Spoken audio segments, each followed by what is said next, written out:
২২ বছর পর নেপাল থেকে বগুড়ার ধুনট উপজেলায় জন্মভূমিতে ফিরেছেন নিখোঁজ আমেনা খাতুন। প্রায় ২ যুগ ধরে যাকে মৃত হিসেবে ভেবে এসেছেন তাকে ফিরে পেয়ে আনন্দিত তার স্বজনরা। আমার মা হেরে যায় ৯৮ সালের ডিসেম্বর মাসে।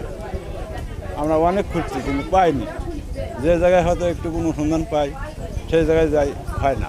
এখন আমরা মা পাচ্ছি, এখন আমাদের খুব খুশি লাগছে। আল্লাহ যা আমাকে বুকে ফিরে দিচ্ছে, আলহামদুলিল্লাহ। মানসিক ভারসাম্যহীন আমেনা খাতুন ধুনট উপজেলার নিমগাছি ইউনিয়নের মাঝবাড়ি গ্রামের স্বামীর বাড়ি থেকে ২২ বছর আগে নিরুদ্দেশ হন তিনি। এরপর তার আর সন্ধান পায়নি স্বজনরা। অনেক আগেই মারা গেছেন স্বামী আসগর আলী। এরই মধ্যে বদলে গেছে অনেক কিছু।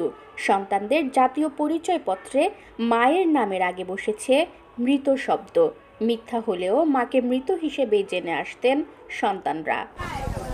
আমরা তো মনে করছি, ধরে নিয়েছি যে সে মারাই গেছে, এবং আমাদের ভোটার আইডি কার্ডে তো আছে মৃত ঘটনা, কারণ মৃত দোয়া আছে। এখন আল্লাহ মাহবুব যে তাই আর হায়াত দিছিল দেখে আমরা ফিরে পাইছি। এতদিন আমাদের মনের তলটা পরেই গেছি, এখন আমাদের খুশ পায় না দিন আমাদের সেটাই খুশি যে কখন আসবি আমাদের কাছে। ৩ ছেলে ১ মেয়ে আমেনার।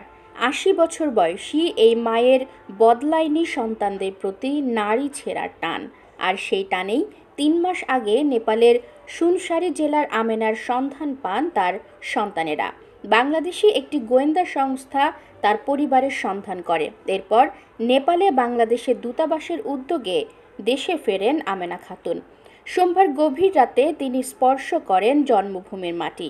আমেনা খাতুন বর্তমানে রয়েছেন বগুড়ার ধুনট উপজেলার চিকাশি ইউনিয়নের ছোট চাপড়া গ্রামের বড় ছেলের বাড়িতে। ২২ বছর পর নিখোঁজ আমেনা বেগম ফিরে আসার খবরে ভিড় জমায় এলাকার মানুষ। তার শৈশবের স্মৃতি প্রকাশ করেছেন অনেকে। স্বজনদের পাশাপাশি খুশি এলাকার সাধারণ মানুষও।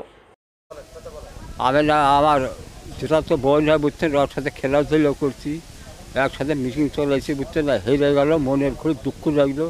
কিন্তু ২২ বছর পরে আমার দেশে আসলো, বাড়িতে আসলো, দেখে খুব আনন্দ লাগলো। বাবা মার কাছে শুনেছি সে অনেক দিন আগে থেকে নাকি নিখোঁজ হয়ে গেছে, সে নাকি বাইরে ছিল, সে এখন আসছে, এখন এসে সেখানে অনেক ভালো লাগছে দেখে, সবাই আনন্দিত, সবাই খুশি হয়েছে। আমেনা বেগম ফিরলেও জানা যায়নি তার নেপাল যাবার গল্প। মানসিক ভারসাম্যহীন হওয়ায় কথাও তিনি বলছেন অসংলগ্ন।